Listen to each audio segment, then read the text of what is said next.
Dead lock ختم، آج مذاکرات کی پہلی بیٹھک پی ٹی آئی کی 7 رکنی، حکومت کی 8 رکنی کمیٹی مل بیٹھیں گی۔ حکومتی کمیٹی میں نائب وزیراعظم اسحاق ڈار، رانا ثناءاللہ، سینیٹر عرفان صدیقی، راجہ پرویز اشرف شامل، نوید قمر، ڈاکٹر خالد مقبول صدیقی، علیم خان اور چودھری صالح حسین بھی کمیٹی کا حصہ ہیں۔ وزیراعظم نے امید کا اظہار کیا ہے کہ ملک کی سلامتی اور قومی مفاد کو مقدم رکھا جائے گا۔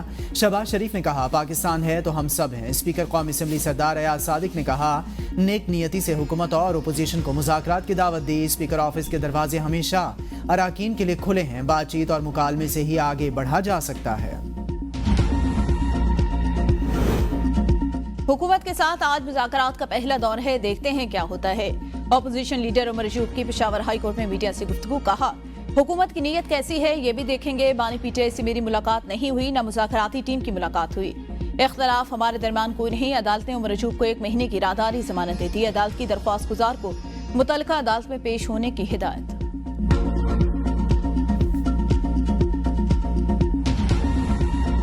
ویڈیو ریلیز ہوئی ہیں اور وہاں پہ جو 25 لوگوں کو جن کو سزائیں آئی ہیں ان کے چہرے، ان کی آوازیں ساری جو ہے ریکارڈ پہ ہیں اور ان کو اسی ایویڈنس کے اوپر جو ہے سزا جو ہے وہ سنائی گئی ہے۔ سب سے بڑی رکاوٹ جو ہے وہ عدلیہ نے کھڑی کی۔ ایسے شخص نے یہ برپا کیا، یہ 9 مئی جو ہے، جو خود جو ہے اسٹیبلشمنٹ کا پروڈکٹ تھا۔ 9 مئی کے ملزمان کو کیفر کردار تک پہنچانے کا معاملہ عدلیہ کی وجہ سے تاخیر کا شکار ہوا۔ وزیر دفاع خواجہ آصف کہتے ہیں دن 25 افراد کو فوجی عدالتوں سے سزائیں سنائی گئی، ان کی ویڈیوز موجود۔ 2018 میں پی ٹی آئی کو آر ٹی ایس بٹھا کر اقتدار میں لائے گا۔ اس وقت general Qamar Javed Bajwa minus Nawaz Sharif project پر کام کر رہے تھے۔ نواز شریف کو مائنس کرنا ماضی کی اسٹیبلشمنٹ کا پرانا منصوبہ تھا۔ پاناما کیس کا فیصلہ عدلیہ کے لیے باعث شرم ہونا چاہیے۔ 9 مئی کو حساس تنصیبات پر حملے کیے گئے۔ منصوبے بندی سے پنجاب اور کے پی میں حملے کیے گئے۔ پی ٹی آئی کے 4 سالہ دور اقتدار میں 75 سالہ تاریخ کی سب سے بڑی کرپشن ہوئی۔ 190 ملین پاؤنڈ سپریم کورٹ کے اکاؤنٹ میں نہیں گئے، رقم ملک ریاض کے اکاؤنٹ میں گئی۔ بانی پی ٹی آئی کے خلاف میں وائٹ پیپر جاری کروں گا، اگر بانی پی ٹی آئی سچے ہیں تو مجھے چیلنج کیوں نہیں کرتے۔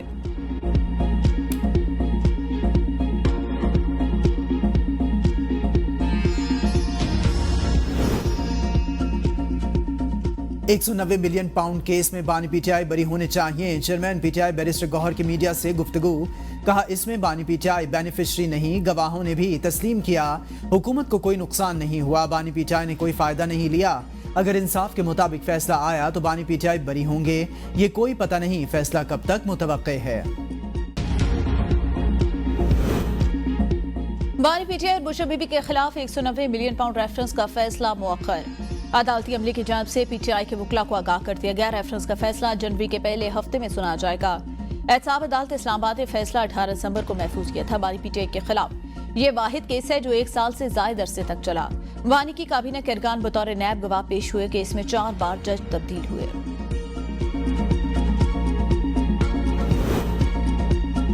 اسلام آباد الیکشن ٹریبیونل سے متعلق اسلام آباد ہائی کورٹ کا ایک اور بڑا حکم، پی ٹی آئی امیدوار عامر مسعود مغل کی درخواست پر بھی حکم امتناع جاری۔ الیکشن ٹریبیونل کو کارروائی سے روک دیا۔ عدالت نے الیکشن ٹریبیونل کو حلقہ این 40 سے متعلق بھی کارروائی سے روک دیا۔ شہروں میں بادلوں کی انٹری، لاہور میں موسم سرما کی پہلی بارش، خوش سرگیدی کا زور ٹوٹ گیا، دن کے اوقات میں بھی بارش متوقع، قصور کاہنا۔ پاک پتن رنالہ خرد میں بھی بوندا باندی، اوکاڑا میں بارش شروع ہوتے ہی بجلی کی سپلائی معطل، شہر اندھیرے میں ڈوب گیا۔ اسلام آباد، گلگت بلتستان، کشمیر اور شمال مشرقی پنجاب میں مطلع جزوی ابرآلود رہنے کے علاوہ ہلکی بارش اور پہاڑوں پر برفباری کی پیشگوئی۔ محکمہ موسمیات کے مطابق پہاڑی علاقوں میں کڑاکے کی ٹھنڈ پڑ رہی ہے، لیہ میں پارہ -13 تک گر گیا، سکردو -11، گوپس میں -9 ریکارڈ، گلگت دیر -8، سور -7، کلات بگروٹ -6، کوئٹہ زیارت اور چترال میں -5 ڈگری سینٹی گریڈ ریکارڈ کیا گیا۔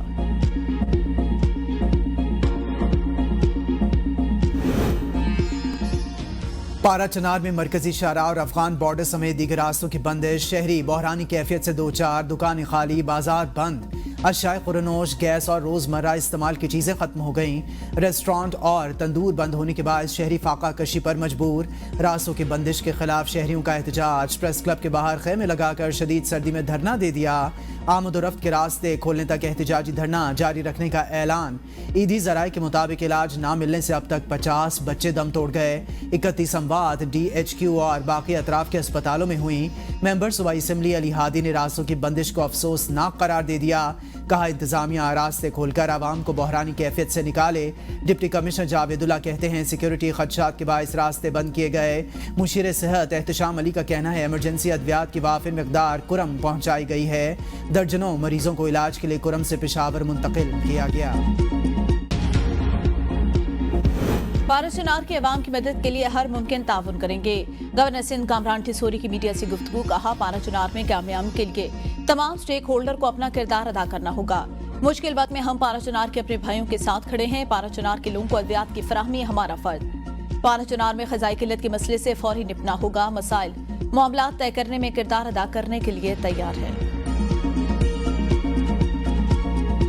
پاکستان سٹاک مارکیٹ میں تیزی، 1,11,000 پوائنٹس کی حد دوبارہ بحال۔ ٹریڈنگ کے دوران پاکستان سٹاک مارکیٹ میں 2,000 سے زائد پوائنٹس کا اضافہ۔ سٹاک مارکیٹ میں 100 انڈیکس 1,11,000 سے زائد پوائنٹس کی حد کو چھو گیا۔ گزشتہ کاروباری ہفتے کے آخری روز پاکستان سٹاک مارکیٹ میں 3,238 پوائنٹس کا اضافہ ریکارڈ کیا گیا۔ 100 انڈیکس 1,09,513 پوائنٹس کی سطح پر بند ہوا تھا۔ وزیر اعلیٰ پنجاب مریم نواز شریف آج ملک کی تاریخ کے سب سے بڑے اسکالرشپ پروگرام کے چیک تقسیم کریں گی۔ وزیر اعلیٰ فاسٹ نیشنل یونیورسٹی کی تقریب میں شرکت کریں گی۔ تقریب میں راولپنڈی ڈویژن کے 2,570 طلبہ میں اسکالرشپ تقسیم کی جائیں گی۔ 1,660 اسکالرشپ پبلک سیکٹر یونیورسٹیز کے طلبہ، 637 اسکالرشپ فیڈرل اور پرائیویٹ سیکٹر یونیورسٹیز کے طلبہ میں تقسیم کی جائیں گی۔ اسکالرشپ پروگرام کے تحت 30,000 طلبہ کو وظائف دیں گے، جبکہ 65 یونیورسٹیوں، 12 medical and dental colleges, 359 colleges کے طلبہ چیف منسٹر ہونہار اسکالرشپ حاصل کر رہے ہیں۔ 67 ڈسپلن کے طلبہ ہونہار اسکالرشپ کے تحت وظائف کی صورت میں تعلیمی اخراجات پورے کر سکیں گے۔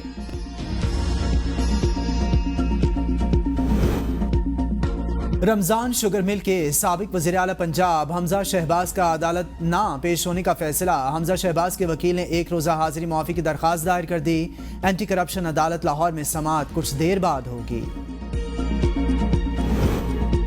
ڈی چوک احتجاج میں شہید اور لاپتہ کارکنوں کے معاملے پر سماعت شکایت کنندہ کی عدم حاضری پر 15 جنوری تک ملتوی۔ سماعت ڈسٹرکٹ اینڈ سیشن کورٹ اسلام آباد میں ہوئی۔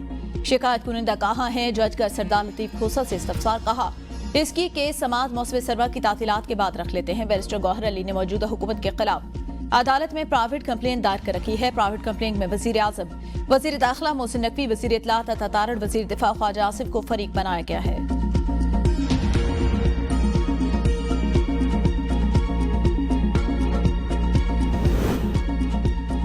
ٹیکس قوانین ترمیمی بل پر غور کے لیے سینٹ قائمہ کمیٹی برائے خزانہ کا اجلاس کل طلب۔ بل میں نان فائلر کو نااہل شخص کا درجہ دینے کی تجویز۔ گاڑی اور جائیداد خریدنے پر پابندی ہوگی۔ نان فائلر بینک اکاؤنٹ بھی نہیں کھول سکیں گے۔ مجوزہ بل میں فائلر سے حقیقی آمدن اور اخراجات کے مطابق ٹیکس وصولی کا پلان۔ کمرشل بینک اپنے اکاؤنٹ ہولڈرز کی تمام تر تفصیلات FBR سے شیئر کریں گے۔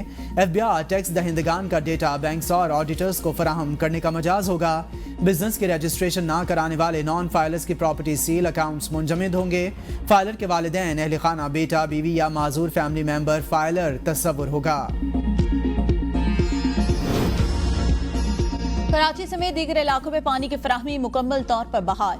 ترجمان واٹر کارپوریشن کا کہنا ہے شہر کو موجودہ وقت میں یومیہ 1200 ملین گیلن پانی کی ضرورت۔ سسٹم میں یومیہ 650 MGD پانی دستیاب۔ یہ تاثر سراسر غلط ہے کہ لائنوں کا پانی واٹر ٹینکر کے ذریعے فراہم کیا جاتا ہے۔ واٹر ٹینکر کے ذریعے مساجد، امام بارگاہوں، ہسپتالوں، اسکولوں، سرکاری اور ریاستی اداروں سمیت عوامی ٹینکوں میں پانی فراہم کیا جاتا ہے۔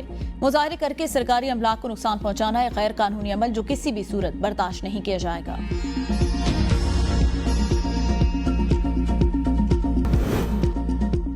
سعودی عرب نے افغانستان کے دارالحکومت کابل میں اپنے سفارتی مشن کا آغاز کر دیا۔ سعودی سفارت خانے کا کہنا ہے کہ مشن کے دوبارہ آغاز کا مقصد افغان باشندوں کو خدمات فراہم کرنا ہے۔ سفارتی مشن نے کہا کہ یہ قدم سعودی عرب کے برادرانہ تعلقات اور دو طرفہ تعاون کے عزم کی عکاسی کرتا ہے، جسے دونوں اقوام کے درمیان فروغ دیا جائے گا۔ اگست 2021 میں افغان جمہوری حکومت کے سقوط کے بعد غیر ملکی سفارت خانوں نے کابل میں سرگرمیاں